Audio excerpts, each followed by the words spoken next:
Hello बच्चों, welcome in next lecture. चलिए, आज के लेक्चर में in the previous lecture I think हम लोगों ने फ्रीक्वेंसी वगैरह के बारे में बात किया है। ठीक है, इलेक्ट्रोमैग्नेटिक वेव वगैरह हमने देखा। ठीक है, और प्लस में हमने वेवलेंथ के बीच में भी कंपेयर किया था। ठीक है, विजुअल रीजन के लिए भी सारे जितने भी इलेक्ट्रोमैग्नेटिक वेव हैं उनके बारे में हम लोगों ने डिस्कस किया। थोड़ा बहुत हमने देखा कि उनकी फ्रीक्वेंसी क्या होती है, वेवलेंथ क्या होती है, ये सब बातें हमने की है। ठीक है, आज उसी से रिलेटेड जहाँ से हमने ख़त्म किया था कि ये इतने टाइप के वेव जो इलेक्ट्रोमैग्नेटिक वेव होते हैं। ठीक है, और विजुअल रीजन में भी हमने बात कर लिया था। ठीक है, आज हम लोग कुछ जो बेसिक टर्म है on the basis of wave उसके बारे में हम लोग बात करेंगे। ठीक है, तो चलिए स्टार्ट करते हैं। Some of the terms employed, some of the terms employed in क्या dealing with क्या बेटा in dealing with the waves are क्या described below। ठीक है, तो चलिए बात करते हैं, स्टार्ट करते हैं अपना। ठीक है, फर्स्ट जो टर्म मैं स्टार्ट कर रहा हूँ वेव के लिए वो है हमारा जो फर्स्ट टर्म है वो है हमारा वेवलेंथ। ठीक है, अभी हम लोगों ने देखा वेवलेंथ। ठीक है, क्या होता है वेवलेंथ? इट इज डिफाइंड लिखो, इट इज डिफाइंड क्या एज the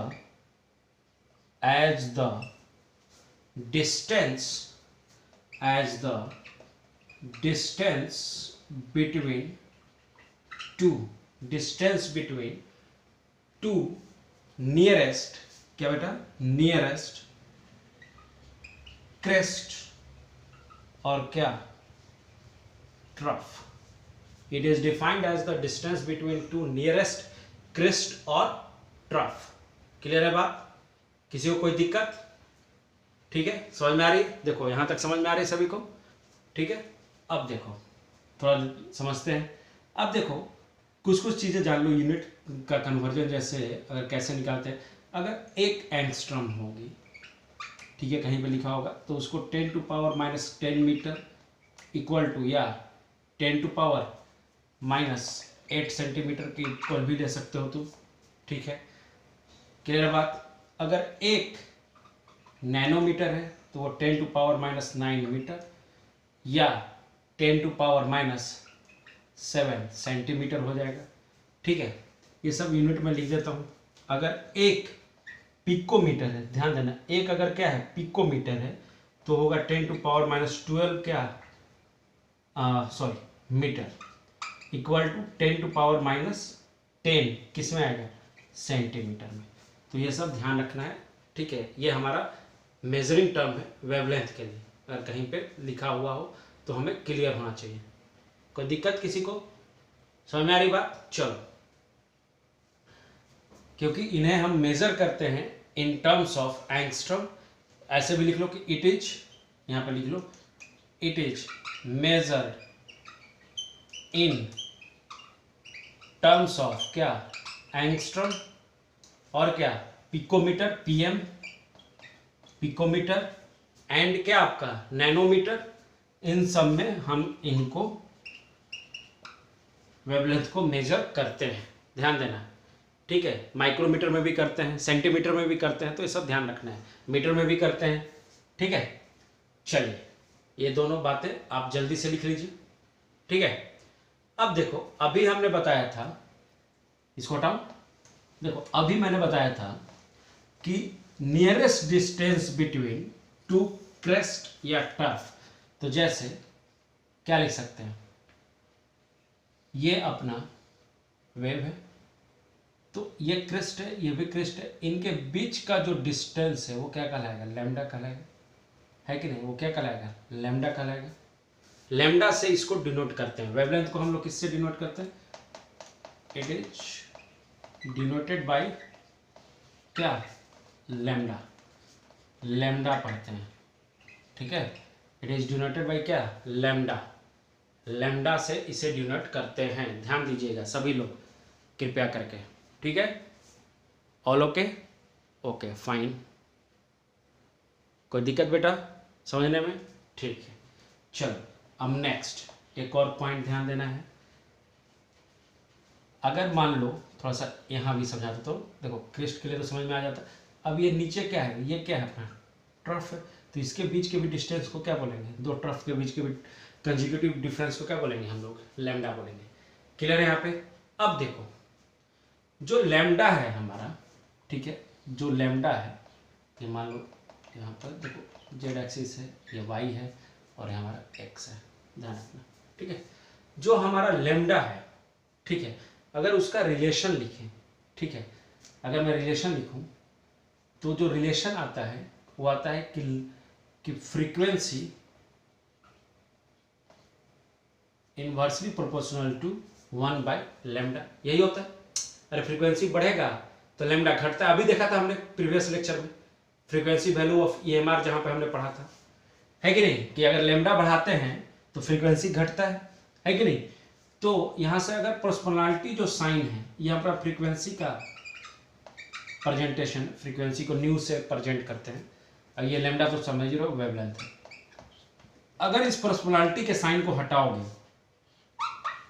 ठीक है, तो यहाँ पे जो साइन आता है वो आता है C, ध्यान रखना C अपॉन क्या, लैम्डा, जो कांस्टेंट एक टर्म आया वो क्या आया, C आया, जो कि लाइट के स्पीड होता है उसके बराबर है ये वैल्यू, ठीक है। क्लियर है, C बाय लैम्डा, या इसको वेलोसिटी भी बोलते हैं, बट यहाँ लाइट की स्पीड के बराबर लेकर चलते हैं, ठीक है। क्लियर है बात। तो ये हमारा प्रोपोर्शनलिटी कांस्टेंट है C यहाँ पे। तो इसका मतलब है कि अगर मैं यहाँ पे समझाऊं तो अगर म्यू मैक्सिमम तो लैम्डा क्या होगा, मिनिमम, अगर म्यू मिनिमम तो लैम्डा क्या होगा, मैक्सिमम होगा। बोलो देख लो, क्लियर है सभी को यहाँ पर बात, यहाँ पे बात है सभी को क्लियर है, कोई दिक्कत समझने में, देख लीजिए यहाँ पे अगर कोई दिक्कत हो तो बताएंगे हमें। क्लियर है सभी को, बोलो बच्चों क्लियर है, क्लियर है कि नहीं। चलो आगे बढ़ते हैं, आगे बढ़ते हैं, नेक्स्ट टर्म की तरफ चलते हैं। हटाऊं इसको, देख लो, हटाऊं, बोलो, चलो अब आगे बढ़ते हैं। ये नेक्स्ट जो टर्म है हमारा उसके बारे में बात करते हैं, ये फर्स्ट टर्म था, अब नेक्स्ट टर्म की बात करते हैं।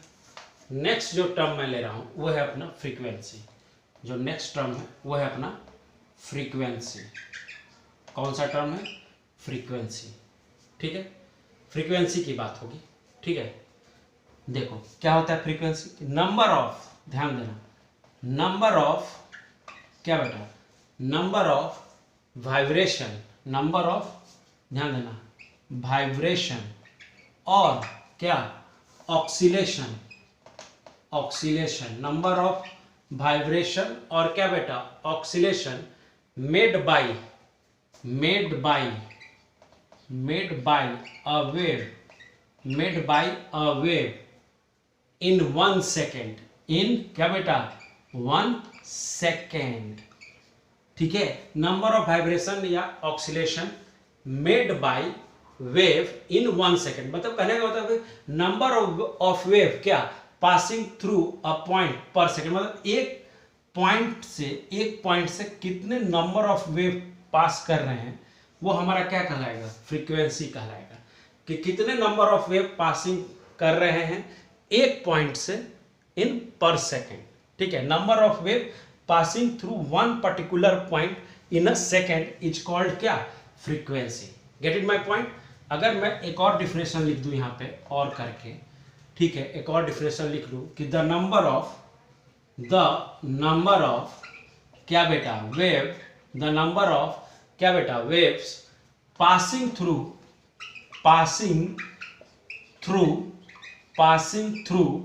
The number of wave passing through a points in क्या, इन पर सेकेंड, क्लियर है बात, समझ में आई बात, अब देखो जरा समझना, नेक्स्ट अब इसके यूनिट के बारे में बात करें। ये क्लियर होगा फ्रीक्वेंसी किसे कहते हैं। अब इसके बारे में आगे पॉइंट समझते हैं जरा, ठीक है।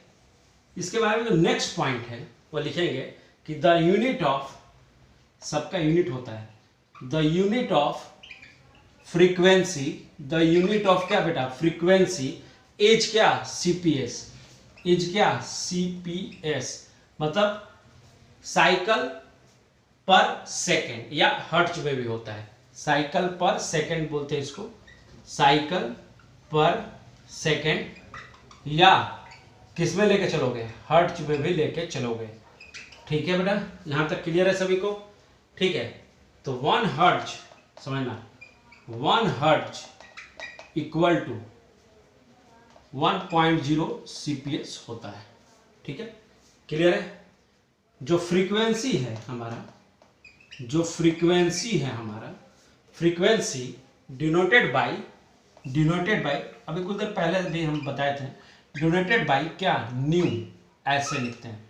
ठीक है, या बहुत लोग ऐसे भी लिखते हैं। ठीक है, दोनों में कोई अंतर नहीं है, थोड़ा सा इसको ऐसे बनाओ। ठीक है, ऐसे भी लिखा रहता है बुक पे, तो कंफ्यूज नहीं होना है। ठीक है, इसको हम लोग क्या बोलते हैं, न्यू बोलते हैं, न्यू।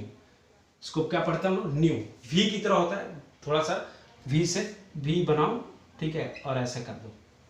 ठीक है, इट्स कॉल्ड न्यू। क्लियर, चलो अब आगे बढ़ते हैं। ठीक है, अब जरा हम लोग देखते हैं रिलेशन इसका। ठीक है, अभी तो हम लोग लैम्डा के साथ देखे ही है कि नहीं। तो एक और चीज होता है फॉर्मूला इसका कि न्यू इक्वल टू 1 अपॉन क्या, टी। टी क्या है यहां पे, टी क्या है, time period, time period 1 upon T. इसका मतलब है कि पर सेकेंड पे बात हो रही है कि नहीं। क्लियर है बात, यहां तक क्लियर है। तो जो मेरा न्यू है, जो मेरा न्यू है, अगर वहां पे बात करें, अगर न्यू पे बात करें, अगर समझना यहाँ पे, अगर न्यू है मेरा यहाँ पे, ठीक है, अगर न्यू है, अगर यहाँ से ये हटाओ, देखो ये तो समझ में आ गया। अब देखो यहाँ से एक एनर्जी, ठीक है, एक फ्रीक्वेंसी आ रही है जिसको न्यू1 बोल रहे हैं, एक और फ्रीक्वेंसी आ रही है जिसको मैं न्यू2 बोल रहा हूँ। ठीक है, क्लियर है यहाँ पे बात। अब देखो मैं बोल रहा हूँ, अभी कुछ देर पहले भी बोला था, पिछला लेक्चर में बोला था कि जो न्यू होता है वो डायरेक्टली प्रोपोर्शनल टू क्या होता है, एनर्जी होता है कि नहीं बेटा। न्यू डायरेक्टली प्रोपोर्शनल टू क्या होता है, एनर्जी होता है। तो यहाँ पे एनर्जी E1 है, यहाँ एनर्जी क्या है, E2 है। तो इसका मतलब है कि जो न्यू1 होगा वो ग्रेटर देन क्या होगा, अगर मैं मान के चलूँ, ठीक है, क्या, न्यू2। अगर मान के चलूँ कि E1 ज़्यादा है E2 से, तो इसका मतलब है कि E1 भी ज़्यादा होगा किससे, E2 से। Assume that. तो इसका मतलब होगा कि जब न्यू मैक्सिमम तो ई भी मैक्सिमम, जब न्यू मिनिमम तो ई भी अपना क्या, मिनिमम। देख लो, क्लियर है, क्लियर है। तो अब जरा यहाँ पे हम लोग ग्राफ की बात कर लेते हैं, है कि नहीं। ग्राफ बहुत पूछा जाता है, ठीक है, क्योंकि बेसिक्स हैं तो ग्राफ आएंगे ही, तो इसलिए ध्यान रखना है। ठीक है, अब जरा यहाँ पे ग्राफ की बात कर लेते हैं। ठीक है, यहाँ पे एक तो एनर्जी और फ्रीक्वेंसी के बीच ग्राफ बनाएंगे, और एक लैम्डा और फ्रीक्वेंसी के बीच, क्योंकि लैम्डा पढ़ चुके हैं वेवलेंथ। तो चलो 3 ग्राफ अभी देखते हैं। ठीक है, एनर्जी और किसके बीच, न्यू के बीच, ठीक है, फ्रीक्वेंसी के बीच हम ग्राफ बना रहे हैं। ठीक है, कैसा आएगा, क्योंकि जो फ्रीक्वेंसी है वो डायरेक्टली प्रोपोर्शनल टू क्या है, एनर्जी। तो इसका मतलब ग्राफ क्या आना चाहिए, स्ट्रेट लाइन। ग्राफ क्या आना चाहिए, एक मिनट, ग्राफ क्या आना चाहिए, स्ट्रेट लाइन। ठीक है, ग्राफ क्या आना चाहिए, स्ट्रेट लाइन। एक मिनट, जो इसको डायरेक्ट ऐसे ड्रॉ कर देता हूँ। ठीक है, ग्राफ क्या आना चाहिए अपना, स्ट्रेट लाइन आना चाहिए। ग्राफ क्या आना चाहिए अपना, स्ट्रेट लाइन आना चाहिए। क्लियर है सभी को यहाँ पे, ध्यान दो, क्लियर है सभी को यहाँ पे। और ये ग्राफ किस पे बना हुआ है, स्ट्रेट लाइन के फॉर्मूला पे, y = mx + c पे। ठीक है, उसी पे बना है। ठीक है, अब एक और ग्राफ देखें, किसके किसके बीच, ये हटा दो, एक और ग्राफ देखते हैं। यहाँ तक क्लियर है सभी को, बोलो, यहाँ तक क्लियर है सभी को, देख लो। अगर कोई डाउट है तो बताने का, कोई डाउट है तो बताने का, कोई डाउट है तो बताओ, ठीक है। किसी को कोई दिक्कत है तो बताओ यहाँ पे, ठीक है। किसी को कोई दिक्कत है तो बताओ, ठीक है। अब हम लोग जो ग्राफ देखेंगे वो देखेंगे हम लोग न्यू और किसके बीच, लैम्डा के बीच। देखो क्या था न्यू और लैम्डा के बीच रिलेशन, क्या था न्यू और लैम्डा के बीच में रिलेशन क्या था, इन्वर्सली प्रोपोर्शनल, कि वेवलेंथ बढ़ेगा तो फ्रीक्वेंसी घटेगा। अभी हम लोग देखे थे न्यू और लैम्डा के बीच में जो रिलेशन है वो क्या है, इन्वर्सली प्रोपोर्शनल है। तो यहाँ पे जो ग्राफ आता है ना कुछ इस तरह से आता है, this is also called rectangular hyperbola curve, ठीक है। तो इस तरह से ग्राफ आएगा, ठीक है, न्यू और किसके बीच, लैम्डा के बीच। क्लियर है बेटा, यहाँ तक क्लियर है? देख लो सभी लोग, कुछ नहीं, ग्राफ उसी पे बन रहा है y equal to m x plus c पे, और कुछ नहीं कर रहा हूं मैं, ग्राफ मैं y equal to m x plus c पे ही बना रहा हूं। तो ये सब, ये ग्राफ पूछा गया है एग्जाम में आपका, ये ग्राफ जेई मेन में पूछा गया है, और आपका एम्स जो कि नीट के द्वारा मिलता है उसमें पूछा गया है। तो इम्पोर्टेंट है, ध्यान रखेंगे, ठीक है। जो चीज़ें पूछी जाएगी वो बताई जाएगी, क्योंकि वो कभी भी पूछी जा सकती है, ठीक है। एक और ग्राफ हम लोग देख लेते हैं, माइट भी, अगर दिमाग घूमा तो क्या ऐसा भी सोच सकता है क्या एग्जामिनर कि न्यू और 1/λ के बीच में जरा ग्राफ बना के दिखा दीजिए, न्यू और 1/λ क्या होना चाहिए, सोचो, मैं तो बताऊंगा, सभी लोग सोचे, थोड़ा दिमाग लगाओ, सोचो कि क्या बनना चाहिए, जल्दी करो, फास्ट, डू इट फास्ट, सोचो जल्दी सा, दिमाग लगाओ, तभी मैं ड्रॉ करूंगा, जल्दी करो, सभी लोग सोचे क्या बनना चाहिए। देखो पहले तो रिलेशन जो था वो यही था ना, अब जैसे मैं 1/λ लिखूंगा तो ये क्या हो जाएगा, डायरेक्टली प्रोपोर्शनल हो जाएगा ना। तो इसका मतलब है कि ग्राफ यहाँ पे क्या बनना चाहिए, यहाँ पे जो ग्राफ बनेगा वो क्या बनेगा, स्ट्रेट लाइन बनेगा। यहाँ पे जो ग्राफ बनेगा वो क्या बनेगा, स्ट्रेट लाइन बनेगा। कोई दिक्कत है यहाँ तक समझने में, कोई दिक्कत है बोलिए। अब देखो यहाँ पे एक और नोट करके बेटा, यहाँ पे इस ग्राफ को उतारने के बाद एक और नोट करके एक रेशियो लिख रहा हूं मैं, उसको जरूर याद रखना फ्रीक्वेंसी और लैम्डा के बीच में, कि μ1 अपॉन μ2 इक्वल टू λ2 अपॉन λ1, ये ध्यान रखना, ठीक है। ये रेशियो है, ठीक है, ये रेशियो है, ये फॉर्मूला है, बहुत सारे क्वेश्चन बनाने में काम आएगा, तो प्लीज मेमोराइज दिस। किसी को कोई दिक्कत यहां तक समझने में, anyone have a problem on this, बोलो किसी को कोई प्रॉब्लम है यहां तक, ठीक है। चलो एक और देख लेते हैं, ठीक है, राइट डाउन एक और, ठीक है। चलो देखो बहुत इंपॉर्टेंट चल रहा है पॉइंट, तो सभी लोग ध्यान देंगे और समझते चलेंगे, ठीक है। जिसको जो भी दिक्कत होगा वो पूछता चलेगा, कोई भी दिक्कत होगा पूछने का, ठीक है। नेक्स्ट हम लोग देखेंगे एम्पलीट्यूड, क्या दिख रहे हैं, amplitude.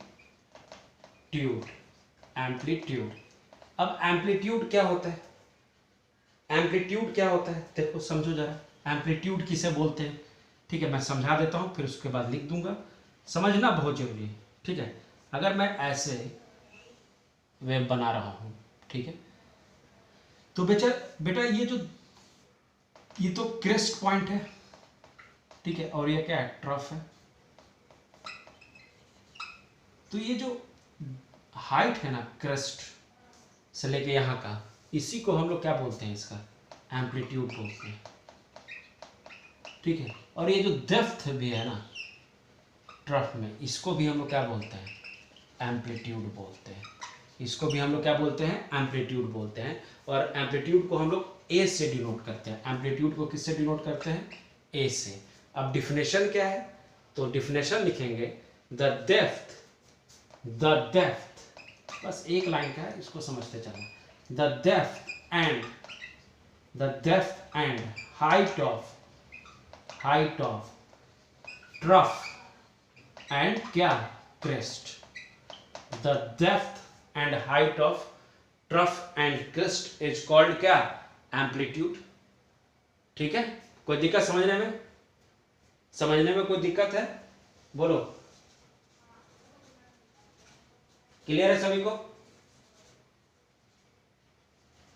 The depth and height of trough and crest is called क्या, एम्पलीट्यूड। क्लियर है सभी को? देख लो बेटा, anyone any type of problem just ask me. Clear है यहां तक सभी को? बोलिए, देख लीजिए। ओके फाइन, चलो एक और पॉइंट लिख लेते हैं इसमें अपना। एक और देखो, बहुत सारे टर्म हैं तो आज जितना टर्म हो सकता है आज कंप्लीट करेंगे। ठीक है, घबरा के नहीं, समझते हो, क्योंकि इस पर क्वेश्चन आते हैं। ठीक है, नेक्स्ट है हमारा क्या, टाइम पीरियड। नेक्स्ट क्या है हमारा, टाइम पीरियड, जिसे हम किससे डिनोट करते हैं, टी से। किससे डिनोट करते हैं, टी से। Time taken by wave, time taken by wave, time taken by क्या बेटा, by a wave to, by a wave to क्या बेटा, पास थ्रू कहां से, बोलो, पास थ्रू क्या, one point, pass through one point. देखो, time taken by a wave to pass through क्या बेटा, वन पॉइंट इज कॉल्ड क्या, टाइम पीरियड। तो अभी हमने फ्रीक्वेंसी के साथ इसका रिलेशन देखा था। तो टाइम पीरियड इक्वल टू क्या, वन अपॉन क्या, न्यू। वन अपॉन क्या, न्यू भी बोलते हैं, फ्रीक्वेंसी को हम लोग न्यू से रिप्रेजेंट करते हैं। बार बार मैं बोल रहा हूं, याद रखना, कंफ्यूजन ना हो। ठीक है, इसको टी से क्या बोलते हैं, टाइम पीरियड बोलते हैं। किसी को कंफ्यूजन नहीं होना चाहिए। ठीक है, याद होता है, टर्म में कंफ्यूजन होने लगता है। ठीक है, सबको ये क्लियर है, बोलो। Anyone have problem just ask me. ठीक है, तो आज के लिए इतना ही रखते हैं, क्योंकि बहुत ज़्यादा हो जाएगा। ठीक है, लेंदी नहीं करना है, चीज़ों को समझते हुए चलना है। यानी कि एक ही दिन ख़त्म करना है, ऐसा कुछ नहीं है। हमें समझते हुए, टाइम टेक करते हुए, कोई दिक्कत नहीं है, समझते हुए आगे बढ़ना है। कोई भी प्रॉब्लम हो आपको इसमें तो जस्ट आपको मेरे को मैसेज करना है, पूछना है। ठीक है, मैं समझा दूंगा। ओके, तो चलिए, थैंक यू सो मच। कोई डाउट किसी को इसमें, समझ में आया सभी को? जो टर्म आज मैंने बताया, फ्रीक्वेंसी, वेवलेंथ, तो जो ग्राफ बताया, ठीक है, एम्पलीट्यूड बताया, और अभी टाइम पीरियड बताया, और भी 2-3 टर्म रह गए हैं, उनको हम लोग नेक्स्ट क्लास में बच्चों डिस्कस करेंगे। तब तक के लिए थैंक यू सो मच। और बेटा, सब चीज़ रिवाइज करते रहें, पीछे से मूल कंसेप्ट अपना खत्म हो गया, उसको रिवाइज करते रहें, और जितना भी एटॉमिक स्ट्रक्चर हमने पढ़ चुके हैं उसको रिवाइज करते चलें। चलिए, मिलते हैं नेक्स्ट क्लास में, तब तक के लिए thank you so much, bye, see you in next class.